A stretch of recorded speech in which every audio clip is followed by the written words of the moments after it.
JustinFREAKIN is a formidable voice in the culture.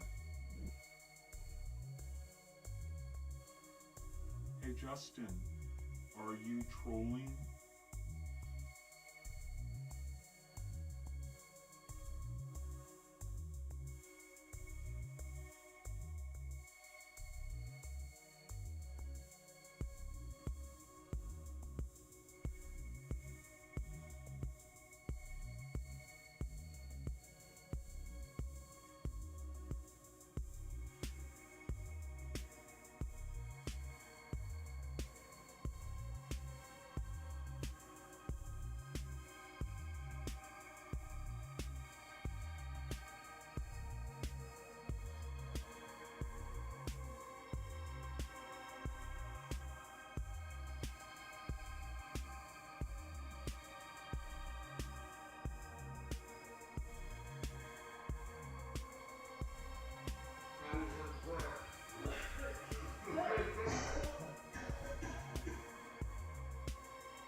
This is the Troll Patrol, live with Justin Freakin. It is the Troll Patrol live, and it's a freaking Halloween, or if you will, a troll or treat, or a trick or troll edition. Good evening, welcome, happy Halloween, Libertad, DJ Dub, clinically. I'm the news gimp for Halloween. I'll accept it. We have a fantastic stream for tonight. I'm proud of myself. All kinds of like, if you like local news shit, tonight is just like checking out what Halloween be doing at all these local news stations. I think I've got a good variety of things. Haunted houses, haunted trails. I do have a few. They tiptoe on the side of hard news. I got my very first story is a story that Sparkles she would love. Apparently there was this woman that was luring men to her house for sex. I mean, it's Halloween, right? a good serial killer story. It's very apropos of Halloween.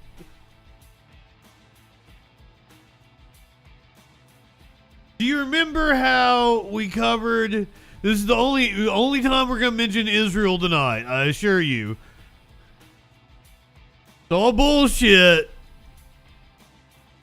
You remember how there was a van going around? Was it DC that they had the names of? It was in New York because we were covering Cornell. Cornell was where the. No, I think I'm mixing up two different stories. I don't fucking know anymore. Harvard is where they were at. There was a van with names of the students on the van that was driving around. The man behind that van that funded that van, who doxed those students, he got swatted.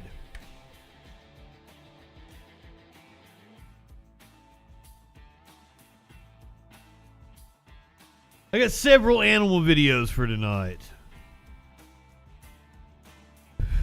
We're going to learn how to stay warm and not ruin our Halloween costumes.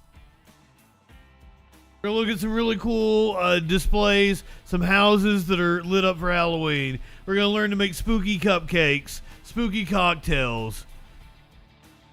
You're going to tell us to check our candy for edibles. I lied about the Israel. There's another story about Israel. I'm sorry, I lied. It also tiptoes on the hard news, but blood-covered hands interrupting a Senate hearing is kind of apropos of Halloween, I do believe. That's just me. And we've got video of that. We go ahead, hit you with your meme of the day. You should check your kids' Halloween candy carefully. Someone tried to hide NTFs inside. I'm sorry, NTFs. NFTs. Fuck the joke up.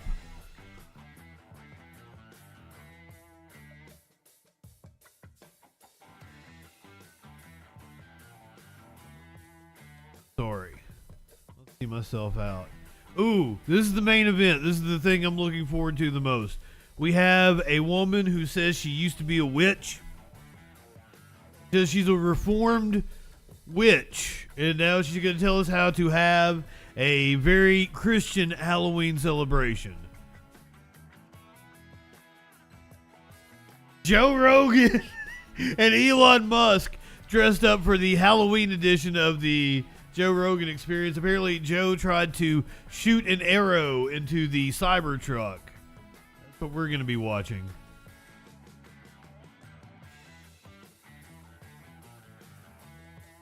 Brett Cooper over at the Daily Wire is dressing up as Snow White for Halloween. The Wokes got to Spider-Man. All that and a lot freaking more on a spooky edition of the Troll Patrol Live. Snicks, Shelly, good evening.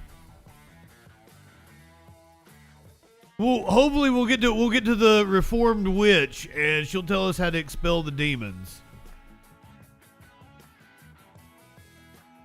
Venus, good evening, welcome. I'm not high enough for this shit. Purgatorus. Promise you guys, it's a mostly bullshit episode. I feel like the few stories that tiptoe on hard news, they're apropos of Halloween. I just had a cookie. Milk and cookies, what I'm having for Halloween over here.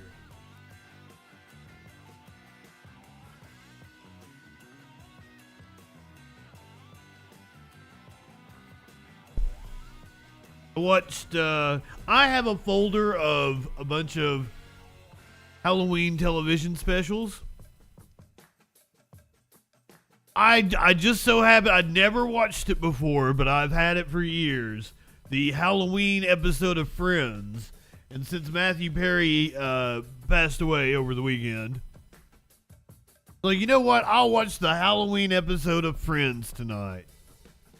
I watched Friends, I watched the Treehouse of Horror, and I watched the Roseanne. The Roseanne one sucked because it was one of the really, like, it was one of the last seasons. This is the one where she had the baby. Like, it fucking sucked. I hated that episode. It started off pretty good, and then it just completely jumped the shark.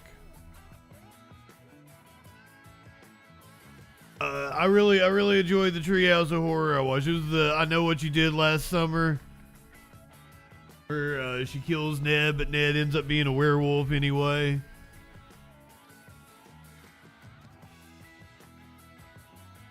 I watched the one where they take over Bill Clinton and Bob Dole right before the election. I watched that one last night. Hanging Kodos. Don't blame me, I voted for Kodos.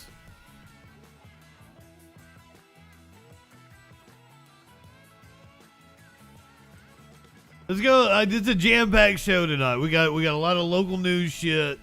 We're gonna see a lot of kids in Halloween outfits. Animals. I got a whole bunch of animal videos. You're going to enjoy it, but the first couple of stories are a little on the graphic side. Oh! Before we do that, I forgot I had this up here over here. This is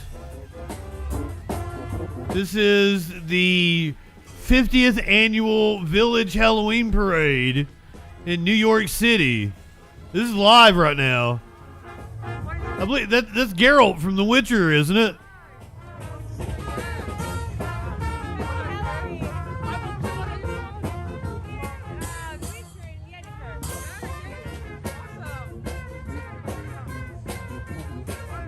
Last night we got Biden handing out candy. Tonight we get the Village Parade, not Achondria.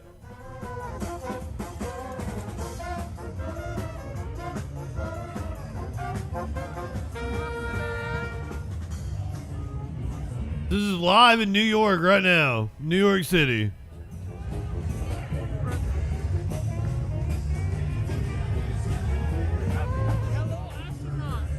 Hello, astronaut.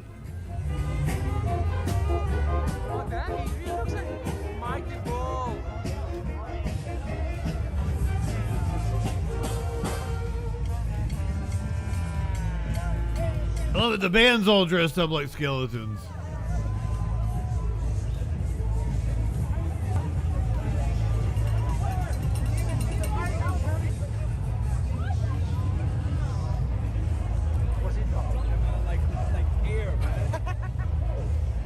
I love me some Halloween. It's a lot of fun. Let's go. Clearly, I'm into putting up the decorations myself. We changed the motif here on the show. The Energizer Bunny.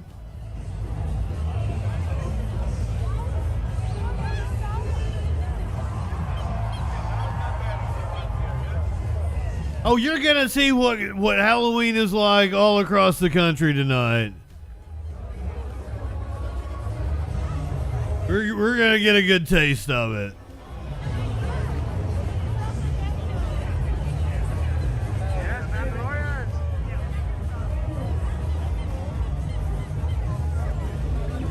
They're from a Star Wars, aren't they?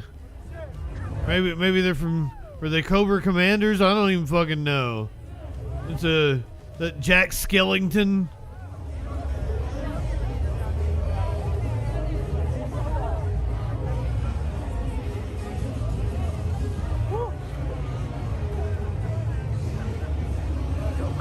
It's the first Joker of the night.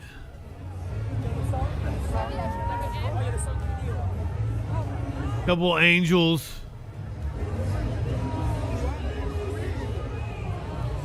Oh, she's a Beetlejuice.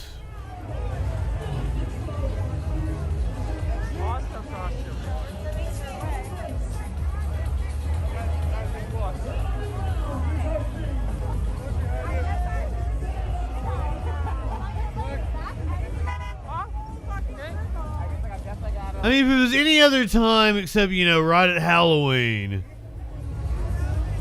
Woo, that's hot. Like, okay, Halloween falls on a Tuesday, so, like, basically, the weekend is all the Halloween parties. Halloween lasts until Tuesday. You can go all the fuck out, so that time, wearing a mask.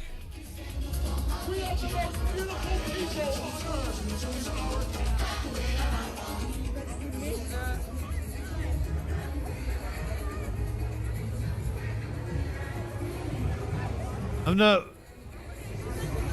not sure what she is. Is she the Keymaster?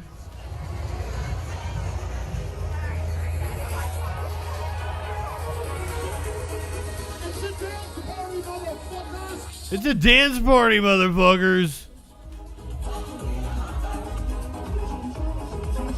I'm going to assume that float right there, pretty fucking gay.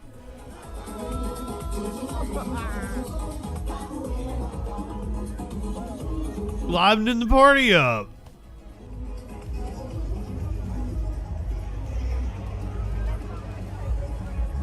That dude was a camera.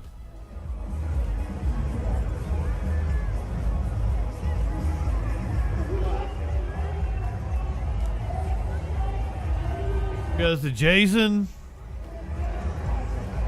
Like EDM artist. Jack Skellington seems to be kind of popular. That's probably the third one I've seen now. Look like a Snow White. Oh, we missed that Thriller.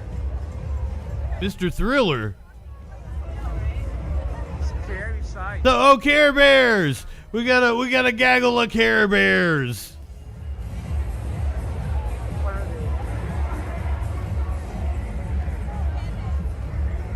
they? A Care Bear orgy was not something I knew I wanted until just now. It's how it's supposed to happen. You live in sexual anarchy? Yeah.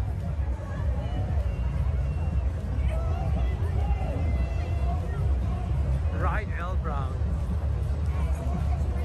All right, we'll check back in with the parade here in a little while. Dude, let's find out what that news be doing. All right. This first story, this is.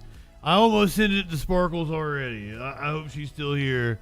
I hope she gets to see what's going on, because this is like her kind of woman. She's probably gonna write her love letters to her prison.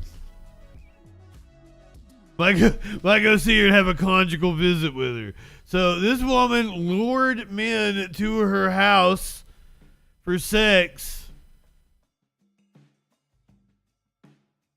so she could do more than give them a titty slap. A titty slap! Give me those titties, Come on now. A woman accused of soliciting men for sex, then drugging and robbing them, faced a judge today in court. 33-year-old Rebecca Auburn is indicted on more than 24 charges, including 4 counts of murder. NBC4's Anna Hoffman spoke with anti-human trafficking experts who say this case proves just how complex the issue is. Rebecca Auburn will stay behind bars as a judge waived her bond today in court. The leaders of the anti-human trafficking program here at the Salvation Army say hearing about this case just reinforces the dangers of human trafficking in this area. Auburn was arrested last Wednesday. She is facing 4 counts of murder along with involuntary manslaughter, aggravated robbery, felonious assault, and other charges. Authorities say her alleged overdose and killing spree went from December 2022 to June 2023. According to court records, Auburn admitted to dosing men with drugs while engaging in prostitution. She had pleaded not guilty to all of these charges. Leaders of the anti-human trafficking program at the Salvation Army say this case is proof that human trafficking does not come in one shape or form. They say it can impact any vulnerable person. The biggest myth that we constantly have to combat is that it is kidnapping.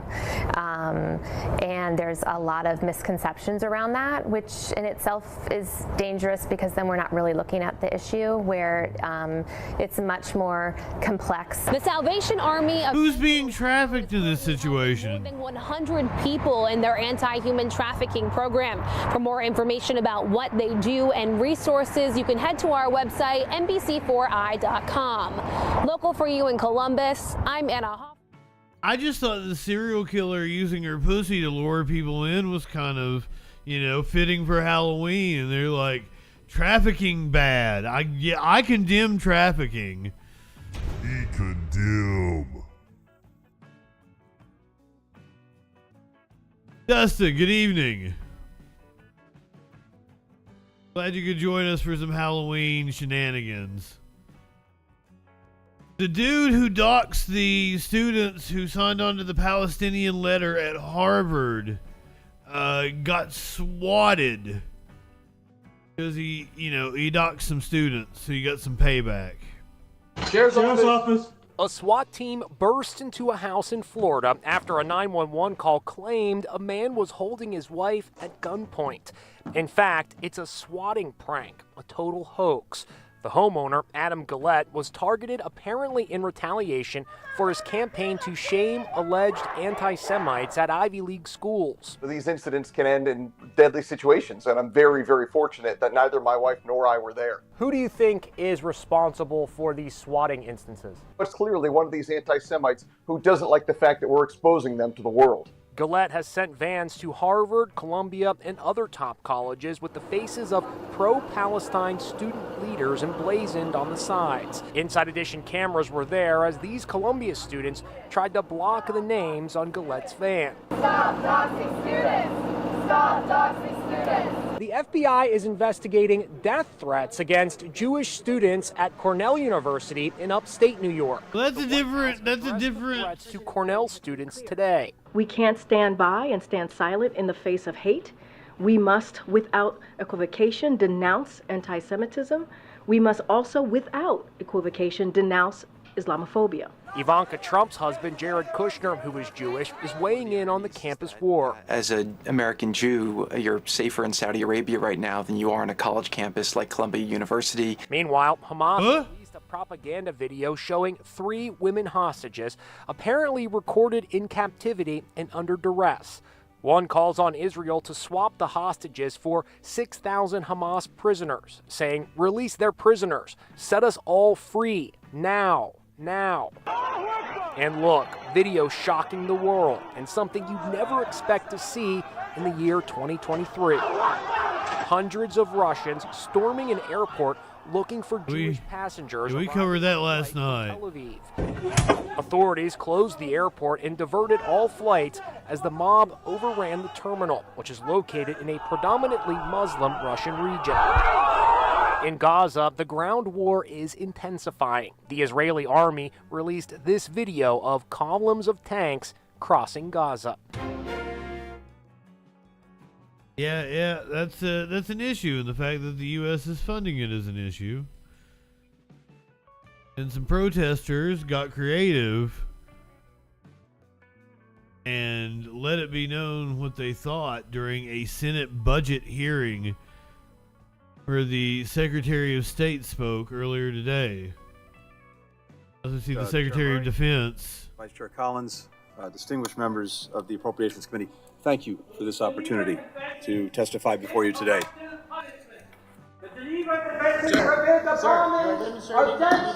Populated areas.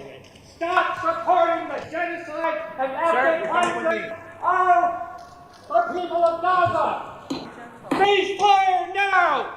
Save the children of Gaza! Not shrinking back. Not in the face of Russia's aggression against Ukraine. Not in the face of an intensifying strategic competition in the Indo-Pacific and around the world.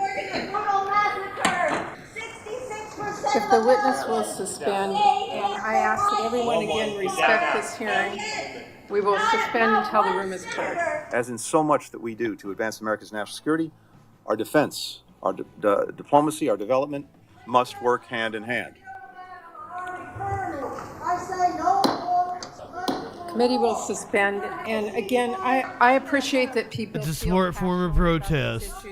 I would ask that you respect our witnesses and our committee members and allow the American people to hear their testimony. We will pause until the room is cleared. 300 people in Gaza. I know that several Palestinians aren't animals. Committee will suspend, and I again ask that those in the audience respect the people in the room and allow us to continue the hearing. The hearing will suspend until the disruption is removed. Love, you got silent protesters on the other side of the room. the President and I have both stressed the need for They're Israel. clearly present on camera. And then one by one they give speeches. Let's be at the table. Why aren't they at the table? Ceasefire now. I beg you. Ceasefire now.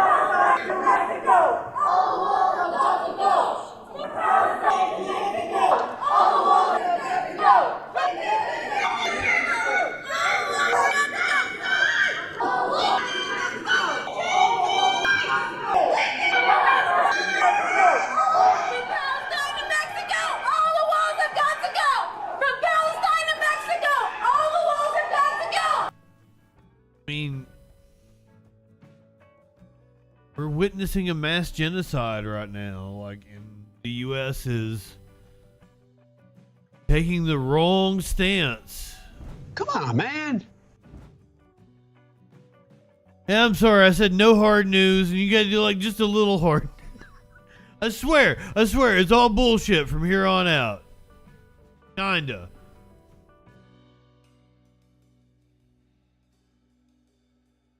Did you know it's Halloween?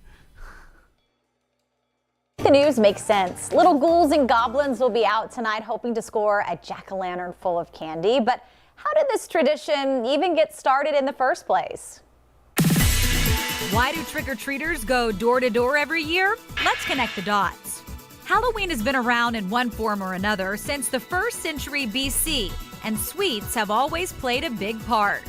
During Celtic celebrations, food was left out overnight to supposedly calm unwanted spirits. And in later centuries, people would dress up and play pranks for food and drinks. Yay, pranks! Traditions were brought to the U.S. by Irish and Scottish immigrants in the mid-1800s. But by the 1920s, there were a lot more tricks than treats. Halloween became a night of vandalism and even acts of violence. So neighborhoods started getting together to hold organized events for kids. There was a break for sugar rations during World War II, but the tradition soon returned. The phrase trick-or-treating became common by the early 50s, showing up everywhere from Peanuts comics to Disney cartoons. And that popularity means trick-or-treating is now big business. Oh yeah, it's all about the money. $2 billion on candy every year, making Halloween our second largest commercial holiday. And that's connecting the dots. That was a nice little piece. Apparently it is the deadliest day for pedestrians. I was unaware of this. Halloween, a highlight of the future for the young and the young at heart. But All Hallows Eve is also, listen to this, the most deadly night of the year for young pedestrians. CBS 2's Vanessa Murdoch. For young pedestrians. It's safe. Goblins, ghouls, and skeletons stand poised to greet trick-or-treaters. It is pretty creepy. Not creepy enough, though, to keep Gustavo Flores and his kids away from Halloween on Dykeman Tuesday. They blocked the streets, so no cars around, and it's going to be very safe for them, too. And what are you going to be for Halloween? Which? This one of 107 Put her on the spot. locations across all 5 boroughs participating in the city's Trick or Streets program. And at 7 of them, trick-or-treaters can grab more than candy thanks to the Horticultural Society of New York. Pumpkins and gourds. We'll have 1,500 to give away in neighborhoods throughout the city. I didn't know a pumpkin wasn't a gourd. I fucking just found this out the other day. I called a pumpkin a gourd, and my friend corrected me. Mayor Adams says Trick or Streets provides an experience that is not only spooky, What's up, chainsaw? and safe. That October 31st is the deadliest day for young pedestrians age 17 and younger. This is why safety should be a top priority for everyone. According people out here hitting kids on Halloween. Shares between 2007 and 2021, 49 young pedestrians were killed in the U.S. Nearly double any other day in the year. It's the second deadliest day for all pedestrians. Drivers, slow down. Don't take residential shortcuts and look between parked cars for kiddos waiting to cross. Parents need to be accompanying their youngsters when they're out trick-or-treating. It's usually recommended up to about age 12. Exactly what Kyla Rodriguez plans to do. Her little dragon will fly right alongside her. We dress up and take the kids out and stuff. They only go out with us. What's your favorite thing about Halloween? The candy. Candy! He says he's ready to collect candy. I'm gonna be like an inflatable chicken. If the inflatable chicken falls flat, he has a backup plan. Creepy clown. And for safety's sake, plans to go door to door with an adult close by. From Inwood, Vanessa Murdoch, CBS 2 News. Now, Robert Sinclair, who really knows his stuff, also suggests carrying a flashlight or reflective tape to the costumes. And remember, masks can block visibility. Is it a fruit? Can be a tripping hazard. Oh my golly. Fruit grows on a tree. It would be a vegetable of some kind, is it? But I don't know what it takes to be a fruit or a vegetable. I'm dumb. I should know that. CBS New York is telling you that you really need to check your kids' Halloween candy for edibles. Some people aren't high enough for this shit. And you really should, because sometimes people get confused. That is a possibility. It's a far out possibility, but it's still a possibility. So you want to check your kids' candy for edibles, and if they have any, you take the edibles. You just consider it a win-win for everybody. We need a treat for children from Nassau County Police. They visited a Long Island school dressed as superheroes. But they also delivered a serious message about the potential dangers of the holiday. CBS 2's Carolyn Gussoff reports.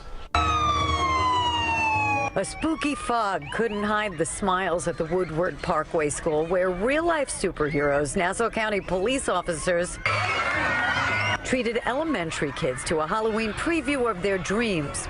These little Dalers from the Farmingdale community still healing from tragedy, the fatal bus crash last month. School officials are grateful police brought this annual event here. First responders. I didn't know shit about no bus crash. I'm sorry. Not surprised at all that they saw them as the heroes that they are. But this year, a real-life fright Nassau officials are sharing with parents. This is packaging right here on edibles. And they're cannabis. They will get your children sick. With THC products legal to buy in New York, there's concern they'll end up in trick-or-treat bags. There are some people out there that are real idiots, and they think it's funny to give somebody. No, it's not that. Edible. No. Telling that. Nobody is going to give away one of their edibles. They're rather expensive. The possibility is that somebody will confuse the edibles and be stupid and give it away. And it's not funny. Those people can end up in the emergency room, and it can be very dangerous. There's been a spike in accidental cannabis ingesting in the form of gummies. More than 800 hospital visits in Nassau, up 20-fold from 5 years ago. We're talking about children that have been in a comatose state when they present. So we're actually talking about grave consequences, not just vomiting. Police advise parents accompany children and only trick-or-treat to neighbors they know. All candy should be inspected by an adult before it's eaten. And we'd rather have you have a party at home where the kids come in and it's a safer environment. But if they are going out trick-or-treating, stranger danger, stay with a pair. And a reminder every year for anyone going door to door after dark, wear Marjorie Taylor Greene looking woman. For drivers, slow down. In Farmingdale, Long Island, Carolyn Gussoff, CBS 2 News. Thank you, Carolyn. Appreciate it. Take your kids' candy for edibles. And then once you're done doing that, let's make a spooky cocktail. I mean, it is Halloween, right? Both alcoholic and non-alcoholic drinks can really add some flavor to your Halloween party.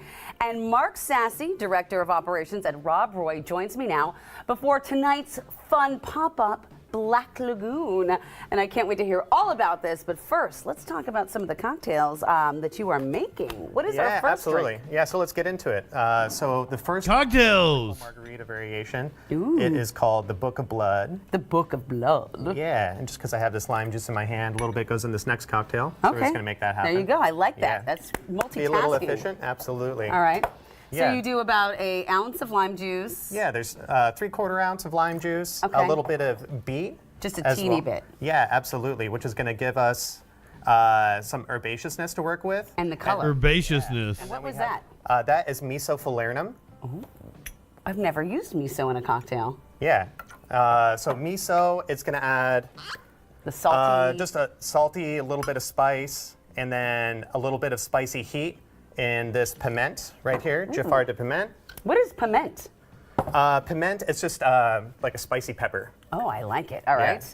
And you had some agave in there for sweetness, and then finally we've got this. Yeah, our base is. This is like Michael Stipe cosplaying as a bartender, right? Absolutely. All right. So next, let's slide on down and we'll shake all these up. Okay. Yeah. So in this we have a non-alcoholic cocktail. This one's called the Death Rattle. So we already have some. Death Rattle. Yeah. So we already have some lime juice in there. I would have rather he go ahead and show us the first one. Oh, I love pineapple. Spiced oat orgeat. I'm sorry. What? Spiced what? Spiced oat orgeat. So orgeat, it's traditionally an almond flavored sweetener. Okay. Yeah, and so we have a little bit of pumpkin spice in there. Motherfucker, tell the people how to make a cocktail with some shit they got around their own house. Absolutely. So it's Moby. Orgeat, really the quick and dirty way is to just take almond milk. Okay. And do equal parts that and sugar, a little bit of orange blossom water. Okay. If you really want to get crazy, get some really nice almonds and toast them. Oh, okay. And then make your own nut milk. This is fantastic. Yeah. Very fascinating. Milk comes from nuts now. 2 ounces of non-alcoholic gin or liquor replacement there. Yeah, exactly. So this is ritual gin, Okay. completely non-alcoholic. So Apparently, this is like a local news station. I think it's Seattle. Cocktail down here. And this is the Black Magic. Yeah, so a delicious espresso martini variation. Oh, I see. Okay. I like how the names kind of follow what is in the... See, I don't remember what the first one is now. So you've got coffee, black, this. This is a little Amontillado sherry. Make your own nut milk. Okay. All great coffee has some of those nut notes in there. And then I'll give you some nut notes. So coffee and cold brew?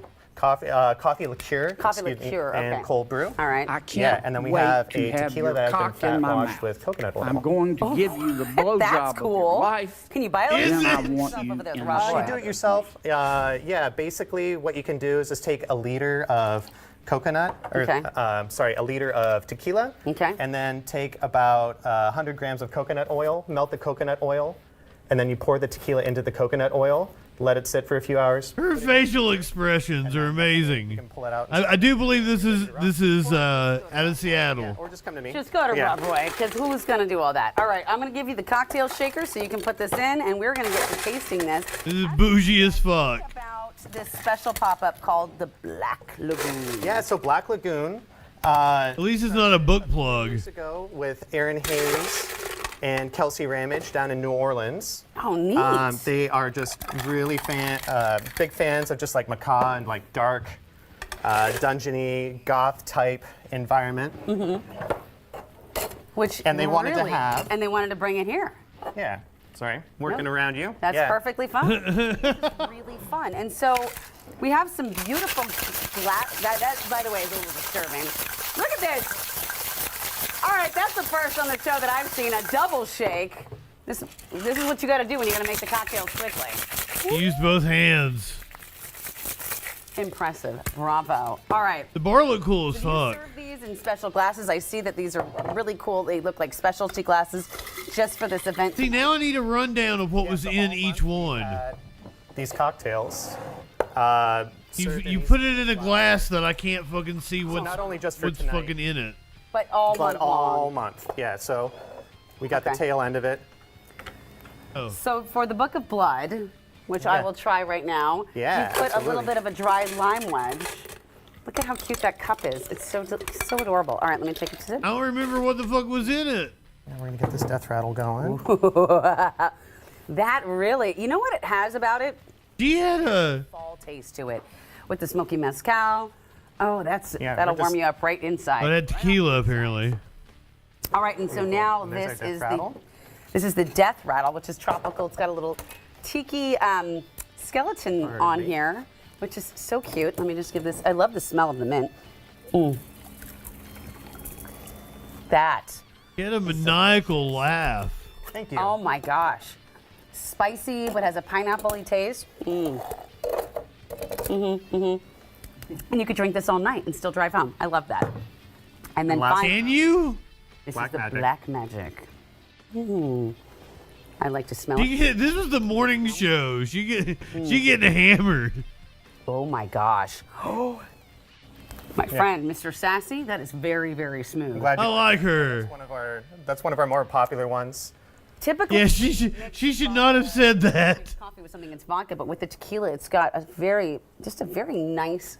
Yeah, smooth coconut, tequila, Mm. coffee, all of those things go really well together. So I it's, wonder if this is something they do often. They get her drunk on the morning show. I'm gonna have to stick with this one if we're gonna get through the rest of the show. Very good, very delightful.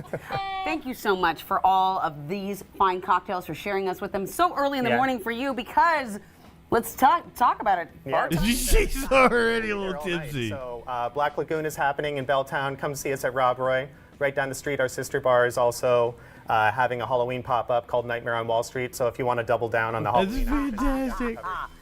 Well, thank you so much. Every night this week from 3 p.m. to 1 a.m. Really get it. I love it. I'm glad we watched that, but I wish we could have known more about the drinks.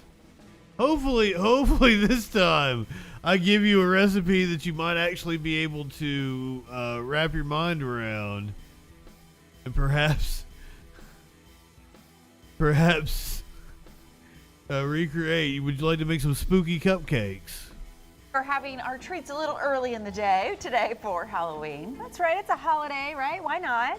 All right, we've got, I know. It's Panina Randolph from Pastries by Randolph is here to show us how to decorate some Halloween cupcakes. Thank you so much for being here. My pleasure. Thank you so much for having me. Yeah, of course. Well, if you're having a Halloween party, cupcakes are always a fun way to do it. For sure. Yes, and I see you have other things. What other things do you have at Randolph's right now for the We holidays? have so much going on in our showcases right now. Starting over here, we have raspberry marshmallow skulls. We have chocolate mini skulls. Miso was the second one, right, Libertad? And she went nuts over that one. Novelty cookies and scanned cookies, snazzy strawberries. Yeah, I should have put this one after the edibles. It would have made more sense, wouldn't it have? Cookies in Halloween theme, tinted meringues, caramel popcorn. Everything. Yeah, and even more. If So you check cute. out, if you check us out online or stop Yeah. into the store, you'll be impressed. I love with especially the dipped strawberries, just kind of putting in those googly eyes or Ooh, the strawberries.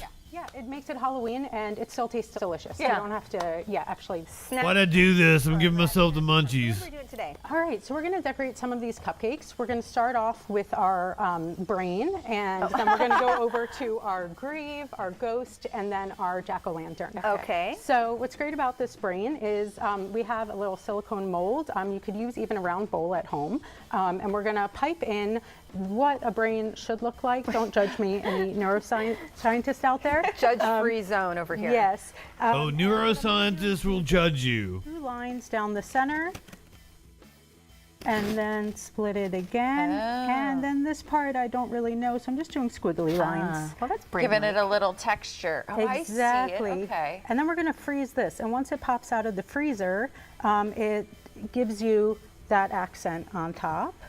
Very cool. Brain. So we're going to pop that in the freezer. Okay. And then when it comes out, yeah, see it has like the really little does. lines and stuff to it. Yeah. And then it pops out looking like that. Awesome. So right now, we like to top all of our cupcakes with either chocolate, fudge, or white icing in a simple swirl. She says simple swirl. You I know if we did simple. it, it'd be like so what all kind of of, is it buttercream or? So we do offer buttercream, but The work of this one art. is chocolate fudge, and this one is what we call a decorator icing, which is more what children love, and you can let it sit out, so you don't have to worry if your party is going to be in a few hours and you just want to Called put sugar. everything out. It'll be good to go, and it's also a little easier to decorate with than buttercream. So since this is frozen, you won't damage it too much. You're just going to plop it right in the center. And you're going to take a bag that has what we call a grass tip in it, and we're going to add the hair around the head. Oh, just pulling. She is nervous. I feel sorry for her. Her hands are shaking. You don't have to worry about what the hair looks like so much. She's still doing a banging job. Fun thing to do with kids too. Yeah. They love decorating, especially when it's creative. With the little googly You'd be eyes. surprised at how good they are. Yeah. 2 little eyeballs. Oh, that's hilarious. I mean, they do art in school, but they don't always get to play with food. Right. So we can do this at home. Really make them appreciate it a little more. And then ta-da. So cute. Perfect. You make it look so easy. Yeah, and I'm She really did. You're going to see it is. Okay. I could not do that. Try is, I said the graveyard, right? Yeah. This one takes a little bit more prep, creating the fondant graveyard ahead of time. Okay. But if you have a little bit of fondant, it's super easy. It's a little mold. What we're going to do to make the... I personally don't care for fondant, like, you know.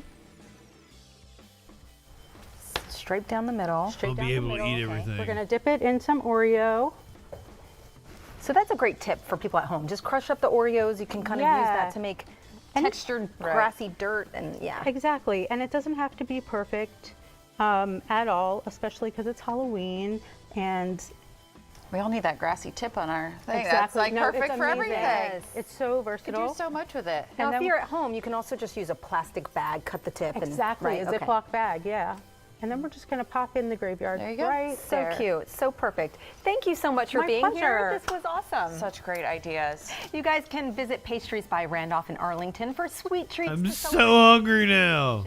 And you can find them on social media at Pastries by Randolph. I have to get that other cookie. But how much candy is too much candy?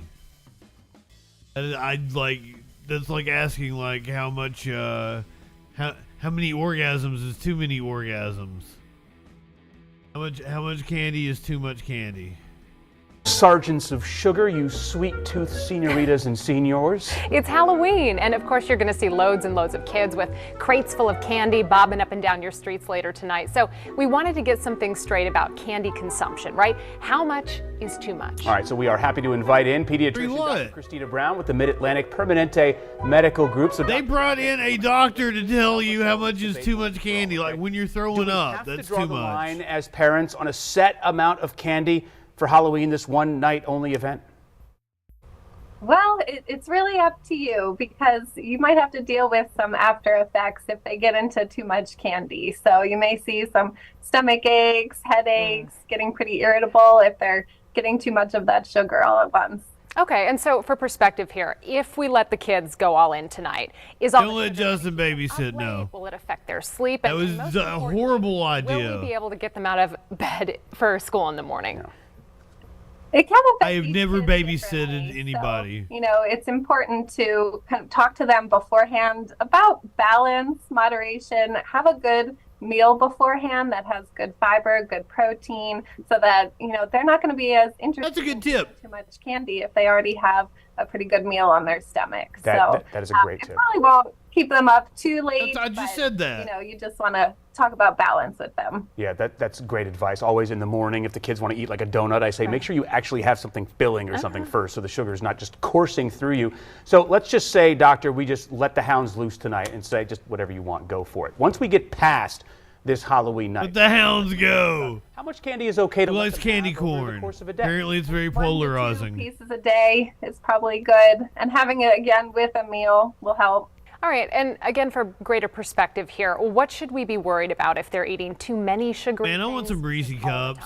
If they're eating too much sugar all the time, it can affect their teeth, it can affect their weight over time. I mean, I even see some preteens. Ooh, I should go get candy tomorrow. It's like, it'll be half off. You can also have issues with your cholesterol, blood pressure eventually. So some of these adult problems that we're starting to see in kids from too much sugar. Yeah, it's something we think about, but with Halloween, it's just kind of right in front of your face. Enjoy it, just don't I want the Reese pumpkins. Dr. Christina Brown. Probably already all sold out because those are We certainly popular. appreciate your time and your expertise. But I want something Kit Kat. I like Kit Kats. Give me a Three Musketeer. Give me a Snickers. I love a Snickers. I'll have a Snickers dark chocolate. What's your favorite Halloween candy? You didn't have all these fancy variations when I was a kid. It was just regular Kit Kats and Reese's Cups. You get the little Hershey's miniature bags and shit. Back in Tootsie Roll, I'm not a Tootsie Roll guy. I should give a Tootsie Roll a try. I don't know, like, never liked the chewy candy. Always robbed you of your good candy? Oh, that's not fair.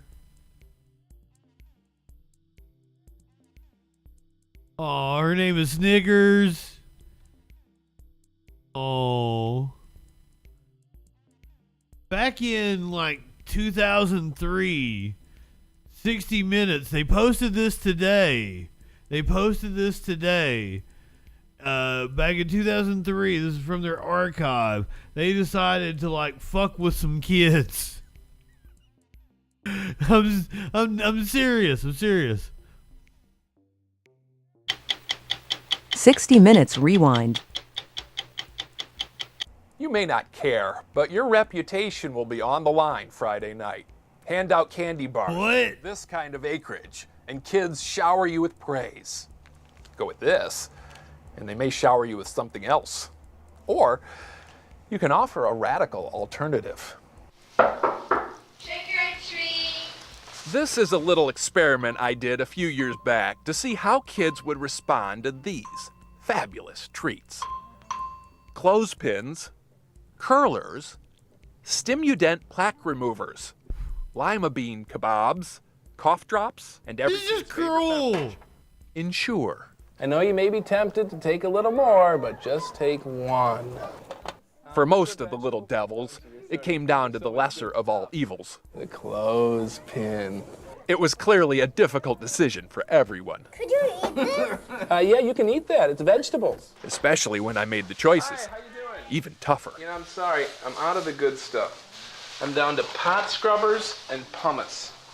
Why would 60 Minutes do this? Some of the kids told me flat out, or at least insinuated, that this stinks.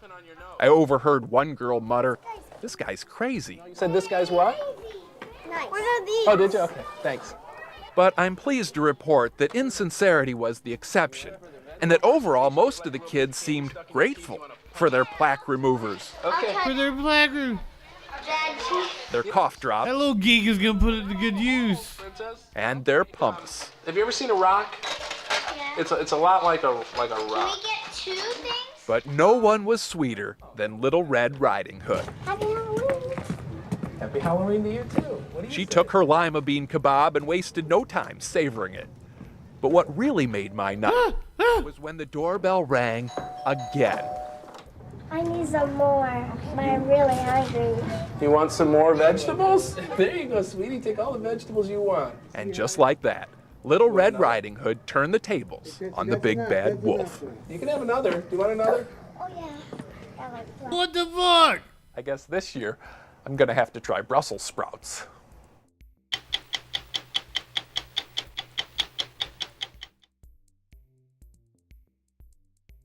That was wild. I'm glad we watched that. Let's find out how to stay warm while not ruining our Halloween costumes. Across our area are waking up with smiles, anticipating what's to come tonight because it is Halloween. They're excited for that candy, folks, but the chill in the air. I was thinking the same things, but I didn't want to say it, DJ Dub. I was like, is that child being abused or something? Is she getting enough to eat? But it could have also been staged. That could have totally been staged. And they made the kid walk up and ring the doorbell again and shit. They made the kid eat the lima beans. Cause come on, what kid is gonna pick lima beans? Tones, good evening. Could cause them to cover up their costumes. Of course. And Mercedes McKay is joining us live from Warlord, good evening. Trick-or-treaters warm. Very important information, Mercedes. Yeah, good morning, Rennie and Michelle, and happy Halloween. It's something every single parent's going to have to think about when they wake up this morning, is just how to make sure that kid's costume, they can still show it off that they're so proud of, but also how to keep them warm and bundled up, because we're going to be saying it all morning long. It'll be cold tonight while the kids are out trick-or-treating. It's even cold right now this morning. So how exactly do you make sure your kids' costumes can still be shown off while bundling them up? I have some tips for you. You loved lima beans, didn't you, Sparkles? Costumes instead of over them. Here are some tips for how you can have those invisible layers. If you're late to the game and haven't gotten your kid's costume yet, that's totally fine. Just buy them actually a size bigger so you can add more layers, or also buy costumes with pockets. For layering purposes, wear long sleeve shirts or thermals. Long socks and stockings or leggings also go a long way. Layer, layer, layer. And finally, if you can, layer, layer, layer. Wigs and face masks as well for an extra layer of protection. And you can also not go wrong with some body warmers.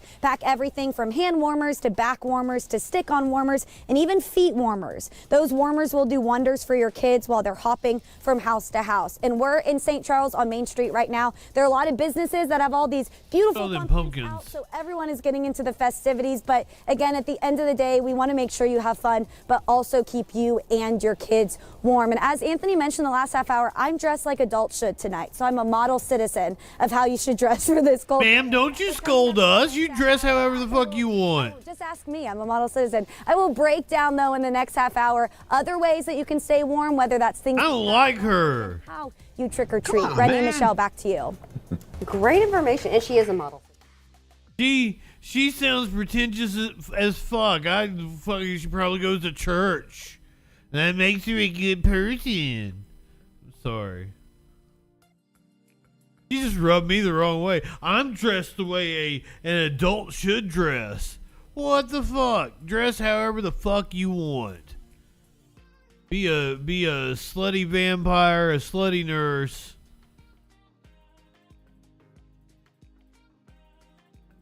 Let's check out some cool spots to do Halloween in Hawaii. We're gonna go all over the country, see what they're doing for Halloween.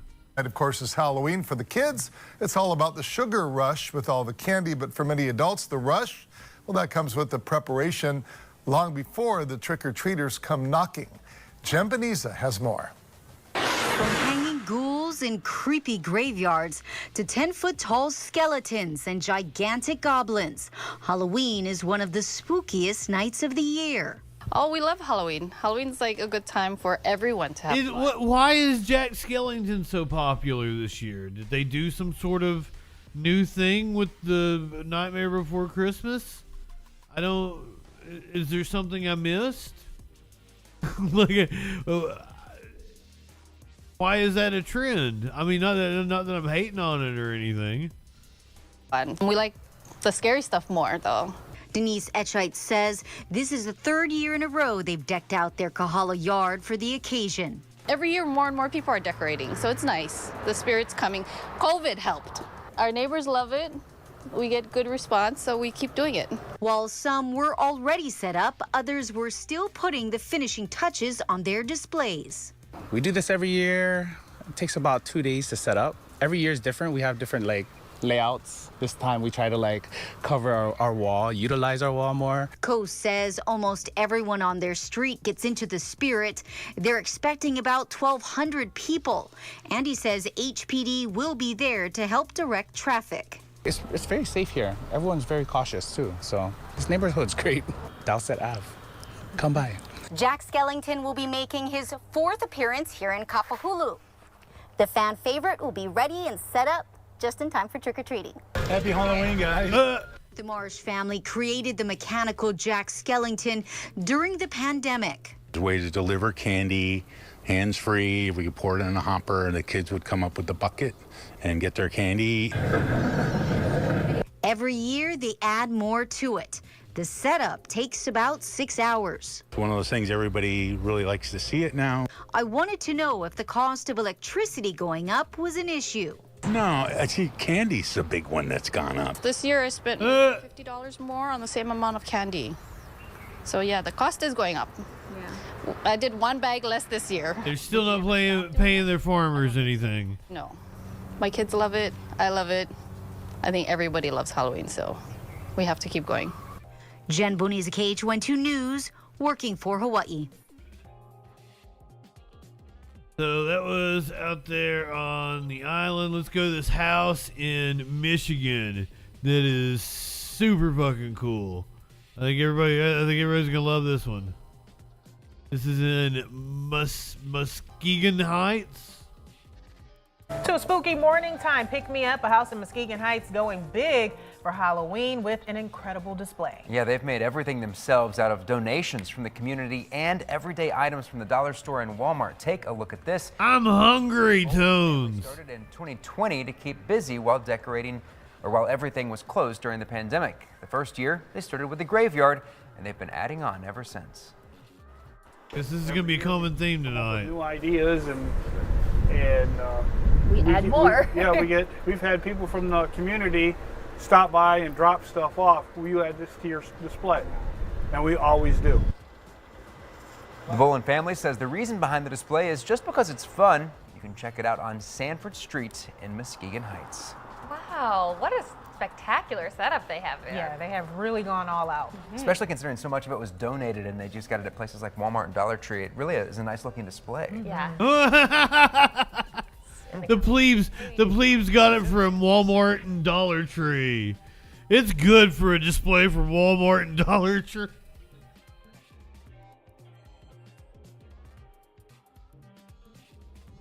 Threw some shade at him.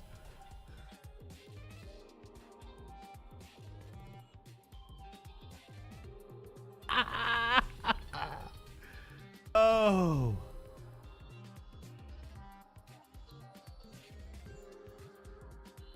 Go to Milwaukee where they had a parade and their trick-or-treat. And goblins from enjoying all the fun. The village of Greendale celebrating with their annual Halloween parade today. 12 News reporter Emily Pofall spoke with the kids braving the chill and their courageous quest for candy. Lots of Halloween fun in Greendale. The village came out in force for their annual Halloween festival, complete with pumpkin carving, apple cider donuts, and a costume contest. That reporter's going places. Fairies and princesses, movie I like villains, her. and even your favorite fruits typically have nothing in common. This weekend, they're all bundled up, united in their search for candy. What's your favorite part about Halloween? Going out to trick or treat and knock on people's doors for candy. For some, the most frightening thing about the day. I'm freezing. I am my hands. We got a Barbie. That's the first Barbie costume I remember seeing tonight. So right now, it's actually a bit warmer than it usually would for trick-or-treating. Aren't afraid to add layers. Leggings and sweaters, and he's got a hoodie. Scary stories, gourd bowling. Gourd bowling. And a costume contest. Kids like Pumpkin is not a gourd. How are you feeling having just won the costume contest? Happy. Really happy. This is my 3rd year out of 4 of winning this contest. Ellie dressed up as the house from the Disney Pixar movie Up. My name is Ellie, so I wanted to be Ellie from Up, but then I thought the house would go well with Ellie too. But while winning is fun, She's won 3 out of the last 4. it isn't everything. Is there anything else you want to say? Happy Halloween. In Greendale, Emily Pofall. Happy Halloween. Happy Halloween. Happy Halloween. WISN 12 News.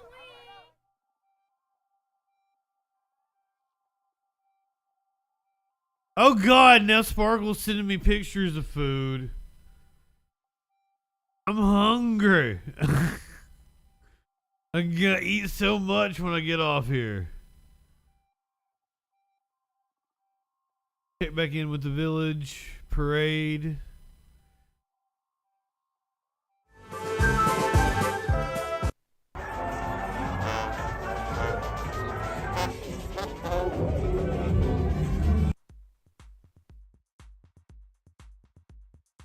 I think it's cutting out a little bit. I think there's a lot of people watching it. Because it's cool.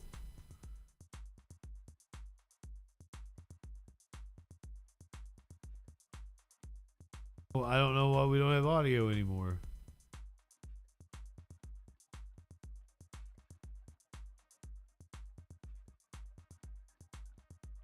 This is a live shot. Oh, there we go.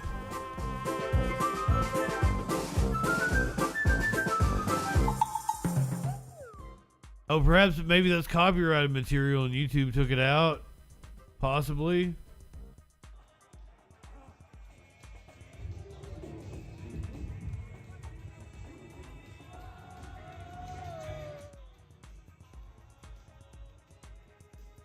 That absolutely is copyrighted material.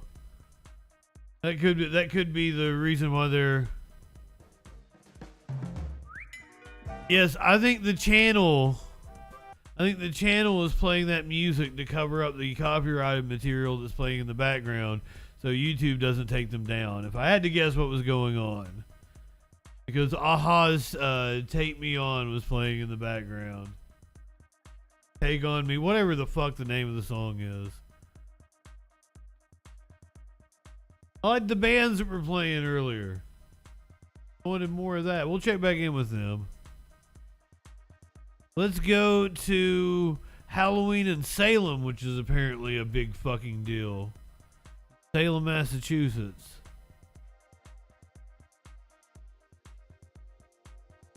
Streets of Salem are packed with monsters, witches, and pop culture icons. Sky Eye shows us the Halloween crowds in the famous city worldwide for its spooky traditions.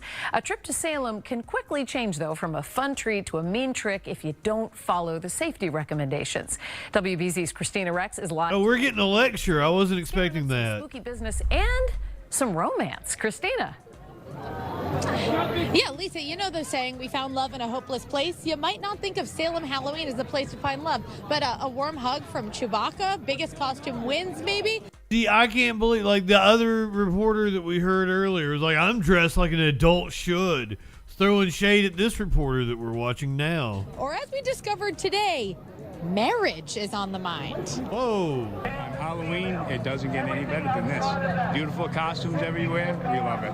At any age, from 80s rock lovers to the tiniest pumpkins, there is nothing quite like Salem on Halloween.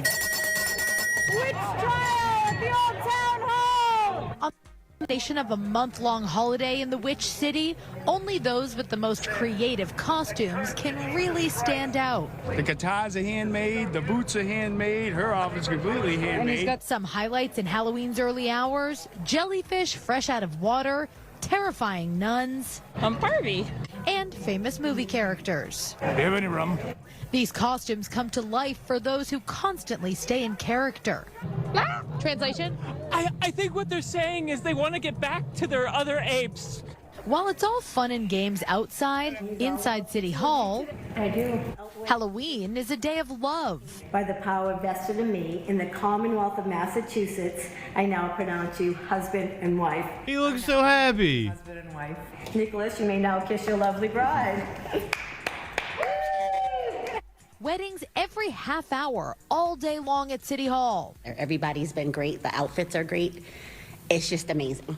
It's the busiest day of the year for love in Halloween Town, and the city clerk has an idea why. When you get married traditionally on any other day, you wear a traditional outfit, correct? Mm-hmm. But on Halloween, you can really show your personality. So, trick or treat. Bride and groom coming through. And congratulations are in order. Thank you very much. Thank you. And happy Halloween from Salem. You would not even believe the amount of couples we have met today, even just walking down the street celebrating after their wedding, not only at City Hall, in many A lot of fucking going on, is what she's saying. Things are really picking up on the spooky front here. You can see everyone out ready to trick or treat You in live in costume, sexual but anarchy. It was a day of love as well. All right, for now, I'm live in Salem. Christina Rex, WBZ News. And I can't believe we have Bigfoot right there. Like, we've been looking for him forever. Right behind Christina Rex is Bigfoot. Big news. All right, so a lot of... All right. I think this one's gonna be a lot of fun. This segment's called "Where's Marty?" It's a running bit on the morning show, wherever the fuck Baltimore. We're going to Baltimore. Marty's going to take us to the one of the highest rated haunted houses in Maryland. And I love their set. I love how they're dressed up. This is awesome. I'm into it already. Check back in with Marty Bath. He's visiting one of the highest rated haunted houses in Maryland. Are you scared yet, Marty? I feel like no. Let me tell you something. Marty Bay. Not only is this really high tech, which we're going to get to in a second, but they're also playing theater of the mind here. There's a couple of really long hallways you got to walk down, and the whole time you're thinking, what's going to come out and grab me? Spoiler alert, one of them, nothing, but Hitchcock figured it out. Let your mind do the horror. What a deal. This is Ren, Tom. This takes place in historical Baltimore? Correct. In 1850 to 1910. So everything, the special effects, that are of that, to highlight that period. Yeah, so the Nevermore Haunt is a 19th century themed, Baltimore-inspired haunted attraction. So we try to do scenes that are kind of derived from the history of the neighborhood. We don't have like any chainsaws or clowns. You'll see 19th century butchers. You see some scenes with some rocking ships. You might encounter, like old dock workers and things like that. But it stays period connected. It stays period connected. But this is really high tech. This is what happens when you get a bunch of really hip nerds designing. And I said that earlier, and you said that was a compliment. Yes, exactly. Well, the hip part especially. We don't get called hip nerds. Yeah, no, everything we make in here, with a few very rare exceptions, is custom made.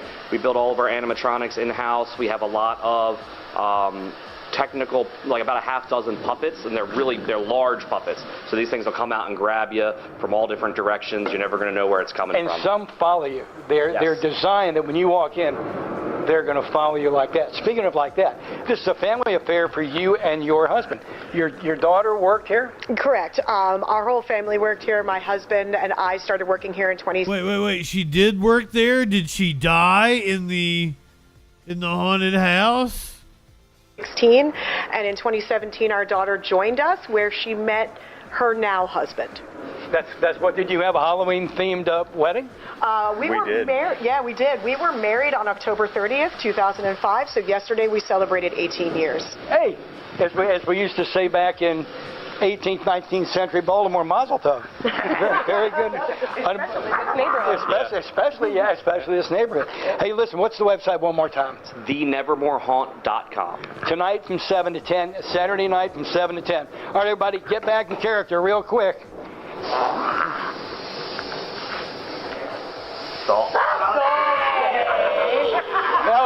That was a lot of work for that. We're going to throw it. Juliet Ames, thanks for the salt box. We'll throw it back to TV Hill.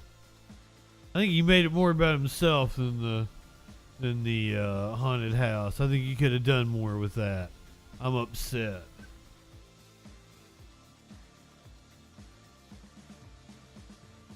I think Marty might be a little self-absorbed. Man in Indiana transformed some neglected land into a haunted trail. So let's go down the haunted trail in Indiana. Inspiring story for you here. A man from Indiana is taking it all upon himself to turn an eyesore in his neighborhood into a festive experience for Halloween. Here's what we mean. Mike Hamilton says the tiny patch of woods behind his home is often a dumping ground for trash and is largely ignored by the city of Evansville. So he said, you know what, I'm going to do something about it myself. He started cleaning it up. He transformed it into a haunted woods for Halloween tonight. So there's going to be plenty of scares, okay? There might be a werewolf or two, you never can tell. Look, I think there might be some zombies over here. Okay. They're not here yet, but they're going to be here, okay? He promises they're going to be there, and Mike isn't... I'm going to be covering this dude in his arraignment where he had murdered people on Halloween night. We'll be covering that next week here on the Troll Patrol.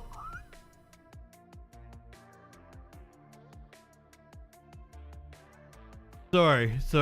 Stop in there. Tonight's haunted experience will charge $5 with kids getting bags of candy, and the money is going to go to the Ronald McDonald House at St. Vincent. Isn't that great? How wonderful. And see, that's no joke because they're really outside. There really could be some zombies here. Uh-huh. Oh, yeah, you know it. Have you been to Evansville? There really could be some zombies here. There you go. Those might be his comfy shoes. I know all about it. I had comfy shoes. People be like, why are you wearing those? Because these are the comfiest shoes I own.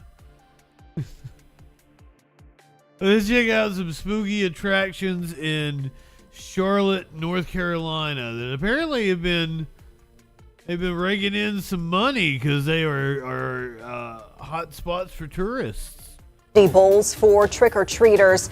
Others decided to hit the road for some scary holiday chills and thrills. A number of Halloween hotspots are seeing a significant uptick in tourists. Emily Aikita reports from one of the most iconic Halloween towns in America, Salem, Massachusetts. Oh, we already did Salem. I want to hear about Charlotte. Witches are swarming the streets of Salem again. I just love the vibe of it. There's no shortage of ghost schools and everything in between either. The city of Salem, Massachusetts, known for its dark history of witch trials centuries ago, has transformed into a history lover's must-see and one of the Halloween destinations in America, with 100,000 plus visitors on a single day and more than 1 million this month. For a city of 44,000 people, it's a lot. It's over 35% more than we had in 2019. A boom for businesses like Black Cat Tours, which just expanded to open a store. It's just wonderful to see that on people's faces, that moment of, I don't have to be a grown-up anymore, I can be a kid here. Dazzle me, my dog. I had so many ex-girlfriends look exactly like that. Hocus Pocus, the city proudly laying claim to the haunted season. But it's not the only spot recording a spike in Halloween tourism. Cities like New Orleans and Las Vegas also seeing a surge compared to a typical fall weekend. Gen Z and millennial prioritize spending on travel, and not just travel for those big summer vacations or long weekends, but celebrations of more micro holidays. That's like cool. Halloween. Total Halloween spending is expected to reach monster levels, $12.2 billion. I see what you did exceeding there. Last year's record of $10.6 billion. Popular Halloween attractions like Universal Studios' Halloween Horror Nights in Orlando have been sold out for over a month, according to amusement park app The Touring Plans. The events attract 30 to 35,000 people per night.